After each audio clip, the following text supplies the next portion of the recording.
Estados Unidos, base militar Fort Knox.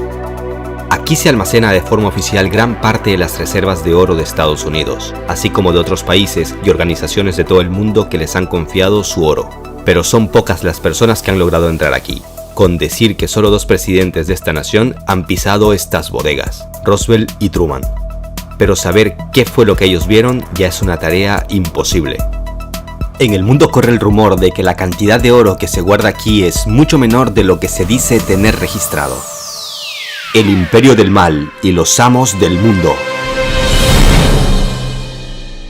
Hola amigos amantes de hechos impactantes. Para la mayoría de nosotros, si es que no es para todos, el dinero es una parte importante de nuestras vidas. Necesitamos dinero para satisfacer nuestros gustos y necesidades diarios. Está claro que no todo se compra con dinero, pero seguro que estarás de acuerdo conmigo que muchos problemas se resolverían con mayor facilidad si tuviésemos 1 o 2 milloncitos de dólares de más. Pero hay muchas cosas que desconocemos del dinero y para variar, los que conocen todos los pormenores no se apresuran a revelarnos quiénes son los que dirigen las finanzas en todo el mundo. Por ejemplo, ¿cómo es que Estados Unidos puede imprimir billones o trillones de dólares de la nada? ¿Cómo los banqueros dominan nuestras vidas y en muchos casos de forma ilegal? ¿Quién mató a Kennedy? ¿Y cuál es la relación que hay entre su muerte y su rebeldía ante el sistema financiero de Estados Unidos? ¿A quién benefician las guerras? ¿Qué pasará cuando el dólar caiga de su trono? Hoy te voy a contar algunos datos realmente impactantes, con datos y hechos que te dejarán con la boca abierta.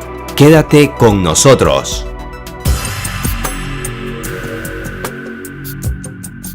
Mucha gente cree que el dinero es impreso por los estados, pero en realidad eso está lejos de ser así.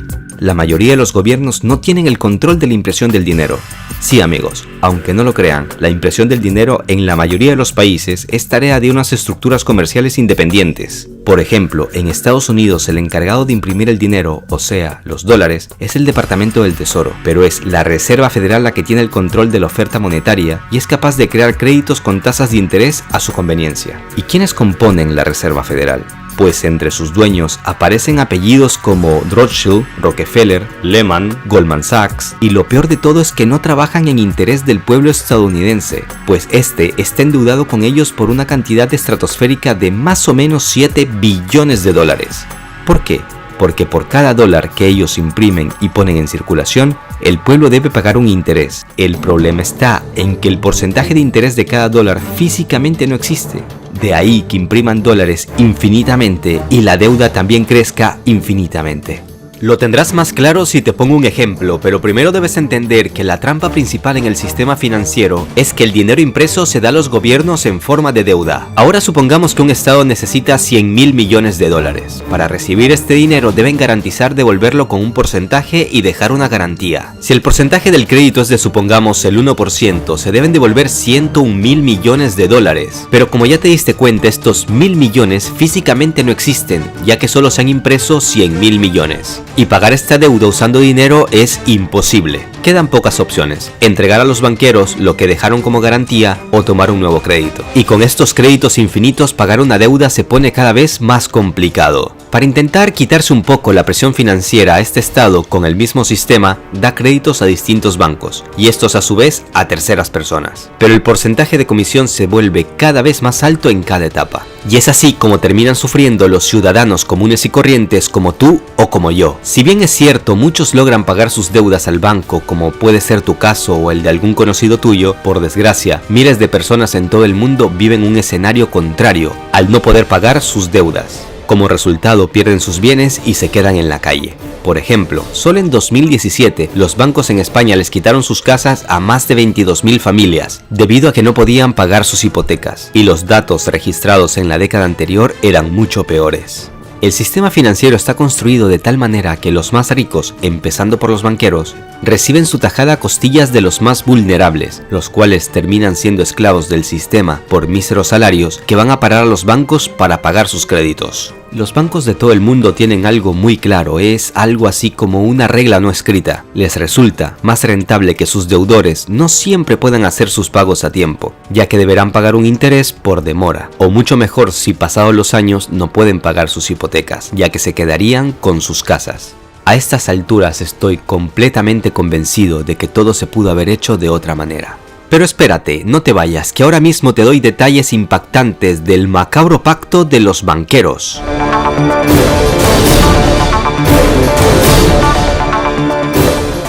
Pero empecemos por el principio, veamos la raíz de toda esta espeluznante historia.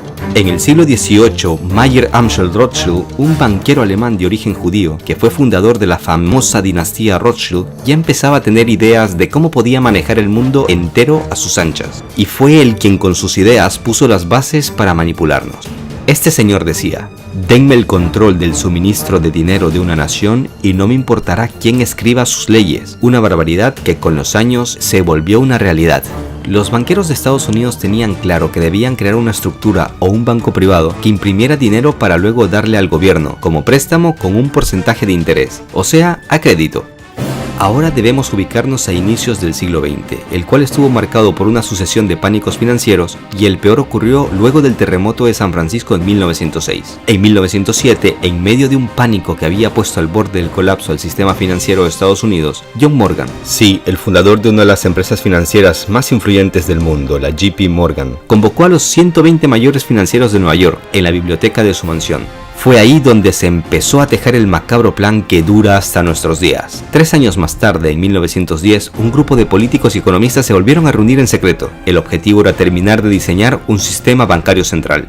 Y así llegamos hasta 1913, cuando las ideas originales de Mayer Amschel Rothschild toman forma por completo. Y es que el 23 de diciembre de ese año, cuando muchos funcionarios en Estados Unidos descansaban por las fiestas navideñas, se presentó la Reserva Federal. El mismo presidente, Woodrow Wilson, que tenía una colusión con los banqueros que financiaron su campaña electoral, fue el encargado de promulgar la ley de la Reserva Federal. Después, él mismo reconocería su error. Soy el hombre más infeliz. Sin quererlo, he arruinado a mi país. Una nación industrial está controlada por un sistema de créditos. El crecimiento de la nación está en manos de un puñado de hombres, de banqueros. Hemos llegado a ser uno de los gobiernos más controlados y dominados del mundo civilizado.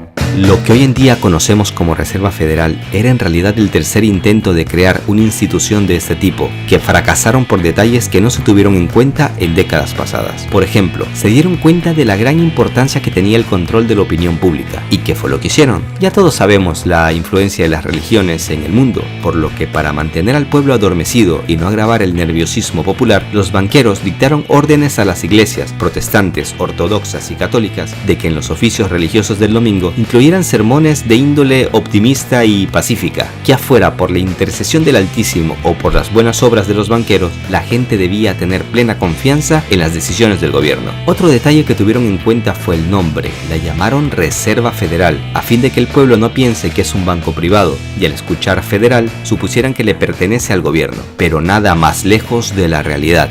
La Gran Depresión de 1930 fue una prueba en la que, para la mayoría de los economistas e historiadores, la Reserva Federal fracasó.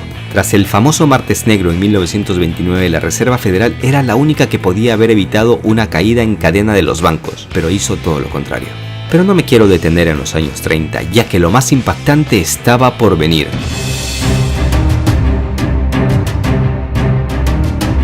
En 1944, mientras el mundo era un caos y se llevaban a cabo las últimas sangrientas batallas de la Segunda Guerra Mundial, Estados Unidos surgía como la economía más fuerte del mundo. Los Estados Unidos no estaban sufriendo las destrucciones de la Segunda Guerra Mundial, tenían una industria manufacturera poderosa y sus arcas se enriquecían vendiendo armas y prestando dinero a los combatientes aliados. Al ser la mayor potencia mundial y una de las pocas naciones poco afectadas por la guerra, estaba en posición de ganar más que cualquier otro país con la liberalización del comercio mundial. Se estimaba que la vuelta a la paz traería una depresión como la de los años 30 debido a la vuelta de los soldados de todos los países participantes de la guerra al mercado de trabajo, y la producción bélica estadounidense se estancaría. La guerra no había acabado y Estados Unidos ya sabía cómo enriquecerse más a expensas de los que más sufrieron durante la guerra. Se trataba de la creación de un acuerdo que garantizara la prosperidad de Estados Unidos para las siguientes décadas. Fue así como a mediados de 1944, cuando la Segunda Guerra Mundial no había acabado, se reunieron unos 730 delegados de 44 países en territorio estadounidense, en concreto en Bretton Woods, a fin de definir el futuro financiero del mundo. No en vano, las resoluciones monetarias que se firmaron ahí se conocen mundialmente como Acuerdos de Bretton Woods. La historia de este acuerdo es bastante interesante y muestra la astucia de Estados Unidos. No te vayas, que si aún no te he sorprendido, ahora sí que lo lograré. La mayoría de los participantes de esta conferencia eran países que todavía eran colonias europeas y cuyos representantes no velaban por los intereses de sus pueblos. También participaban países latinoamericanos cuyos gobernantes cumplían lo que desde Washington se les dictaba. Por otro lado, los países aliados de la Unión Soviética que participaron no ratificaron luego los acuerdos, ya que era un notable y descarado acuerdo a beneficio de Estados Unidos. Para que te hagas una idea, en los acuerdos se decidió la creación del Banco Mundial y del Fondo Monetario Internacional, usando el dólar estadounidense como moneda de referencia internacional. También se adoptó un patrón oro, en el que Estados Unidos debía mantener el precio del oro en $35 por onza, y se concedió la facultad de cambiar dólares por oro a ese precio sin restricciones ni limitaciones. Al mantenerse fijo el precio de una moneda, el dólar, los demás países deberían fijar el precio de sus monedas con relación a esta. Bravo gringos, jugada maestra. Sucia pero maestra. Gracias a los acuerdos de Bretton Woods, el dólar ganó su estatus de moneda mundial y por eso, desde entonces, en casi todos los intercambios monetarios de importaciones y exportaciones a nivel mundial se usa el dólar. ¿Y quién sale ganando? La Reserva Federal, por supuesto. Pero eso no es todo, amigos, ya que Estados Unidos estaba a punto de traicionar a todo el mundo con una decisión atroz. ¿Quieres saber de qué se trata? Pues allá vamos. Por cierto, en un video anterior contamos detalles del oro y el dólar que debes saber. Te dejo el enlace en la descripción de este video. Te aconsejo verlo. Como ya sabemos ahora, gracias a los acuerdos de Bretton Woods, el dólar estaba respaldado por oro desde 1944, pero en 1955 inicia la guerra de Vietnam y Estados Unidos imprimía y enviaba al exterior miles de millones de dólares para financiar esta guerra. Ya por los años 60 algunos empezaban a sospechar que la cantidad de dólares impresos en el mundo era muchísimo mayor que la cantidad de oro, es decir, que si todos los poseedores de dólares en el mundo empezaban a comprarle oro a Estados Unidos no hubiese podido cumplir con su promesa del acuerdo de 1944. Es por eso que en 1965 empieza el caos. Pero vayámonos unos años antes de todo esto. Francia fue el primer país que tomó un crédito del FMI en 1947. Su ejemplo lo siguieron otros países europeos. Como resultado, los países del viejo continente tenían en sus manos dólares con mucho peso en el mundo, pero sus propias monedas iban perdiendo su valor. La inflación y la subida en los precios en los siguientes años empezaron a ser el principal problema de los países europeos. Fue así como decidieron empezar a hacer más fuertes sus propias monedas. En los siguientes años se llevaron a cabo reformas monetarias en Bélgica, Austria, Francia, Holanda, Dinamarca, Noruega, Finlandia. Sus monedas empezaron a recuperarse y estos países empezaron a deshacerse de los billetes verdes impresos con los rostros de presidentes de Estados Unidos. Los líderes europeos se preguntaban, ¿y ahora qué hacer con estos dólares? Esta guerra contra el dólar empezó el 4 de febrero de 1965. En una reunión en Bélgica, el presidente de Francia, Charles de Gaulle, recordó a Estados Unidos sobre su promesa de poder cambiar dólares por oro con el precio fijado en 1944, $35 por onza. Estados Unidos, por su parte, y muy educadamente, le recordó que los socios de la OTAN no se comportan de esa manera, y Francia lo amenazó con salirse de la OTAN. En marzo de 1965 llega a Nueva York un barco con bandera francesa con una carga inusual. En su interior había 750 millones de dólares en billetes estadounidenses. Lo acompañaba un segundo barco con el mismo cargamento. Los franceses querían devolver 1.500 millones de dólares a Estados Unidos y recibir a cambio oro, tal como había quedado estipulado en el acuerdo de Bretton Woods.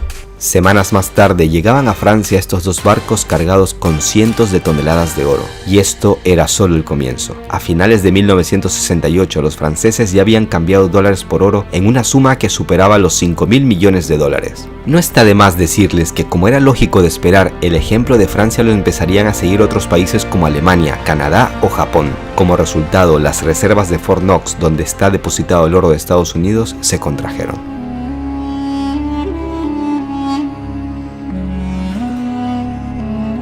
A principios de los 70 en Washington intuían que algo grave estaba a punto de pasar. Debido a que el dólar estaba sobrevalorado, necesitaban una solución. En mayo de 1971 el presidente Nixon viaja a Arabia Saudita para convencer al rey, o mejor dicho para amenazarlo, de que ellos, junto con los países de la OPEP, negociaran el petróleo solo en dólares. Si los árabes aceptan, recibirán a cambio protección militar, entre otros favores. Si se niegan, se verían amenazados con una intervención inventando, claro, cualquier excusa en contra de Arabia Saudita. A estas alturas ya sabemos el camino que eligió Arabia Saudita. Entonces Nixon regresó a casa con un as bajo la manga, y en agosto de ese año, en 1971, Nixon anuncia al mundo que temporalmente abandonaba los tratados de Bretton Woods y que por lo tanto ya no se podría comprar oro con dólares. A raíz de esta decisión, por primera vez en la historia las divisas carecían de respaldo alguno. Pero como decía al principio, uno de los factores que más influyó a tomar esta decisión fue la guerra de Vietnam, con la cual se estaban gastando las reservas estadounidenses debido al gran gasto militar. Ello sumado al hecho de que muchas potencias mundiales como Francia empezaban a cambiar sus dólares por oro. Si bien el dólar ya no estaba respaldado por oro, el trato con Arabia Saudita le iba a dar cuantiosas ganancias hasta el día de hoy. No en vano, por esas fechas nació lo que hoy conocemos como petrodólar. ¿Por qué los banqueros de Estados Unidos resultaron ser los grandes ganadores? Porque desde 1913 se acogieron al monopolio de impresión de dinero y el gobierno se vio obligado a comprarles el dinero a ellos a crédito. Para que tengas una idea, te dejo un dato impactante. Con una moneda de 25 centavos de dólar, ellos ganan unos 22 centavos netos más el interés que les pagan, ya que fabricar una moneda de 25 centavos cuesta menos de 3 centavos de dólar. Ahora hazte una idea del valor real de un billete de 100 dólares. Esto es el negocio del siglo, o mejor dicho, el robo del siglo.